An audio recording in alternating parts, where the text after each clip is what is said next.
Hello दोस्तों, Microsoft power BI के module 6 में आपका स्वागत है।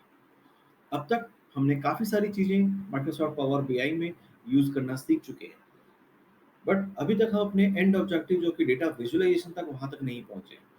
उसके लिए इससे जस्ट पहले एक ये लास्ट मॉड्यूल है, इसके बाद हम डायरेक्टली डेटा विजुअलाइजेशन पार्ट में एंटर कर जाएंगे।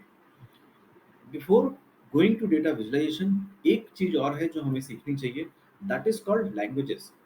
हमारे साथ माइक्रोसॉफ्ट पावर बीआई में दो लैंग्वेज हैं जिस पे हम ज़्यादातर काम करते हैं। One is called M language and another is called DAX function.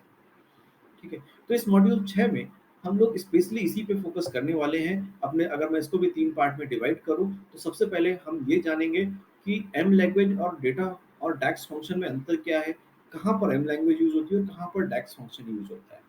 फिर हम लोग कोशिश करेंगे कुछ बेसिक ऑपरेशन डैक्स फंक्शंस में इस्तेमाल करने के लिए सीखना चाहेंगे, और फिर हम gradually we will move to the some advanced functions of the DAX using डैक्स।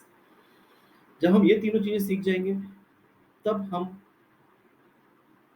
अपने मॉडल के अंदर, अपने डेटा के अंदर कुछ कैलकुलेटेड फील्ड क्रिएट कर पाएंगे, कुछ कैलकुलेटेड मेजर्स क्रिएट कर पाएंगे। अभी हम लोग आने वाले वीडियोस में सीखेंगे क्या होते हैं कैलकुलेटेड कॉलम का, क्या होते हैं कैलकुलेटेड मेजर्स। अगर आपको याद है तो जब हम प्रोजेक्ट ब्लूप्रिंट के बारे में बात कर रहे थे तो उसमें बहुत सारे अलग अलग एलिमेंट्स थे जो अलग अलग टाइप के यूज होते हैं। सबसे पहले हमने पावर क्वेरी एडिटर के अंदर अपने डेटा को एक्सट्रैक्ट, ट्रांसफॉर्म एंड लोड किया।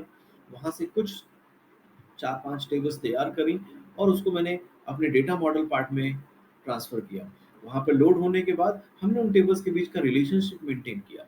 Now it's time to focus on data part of power BI.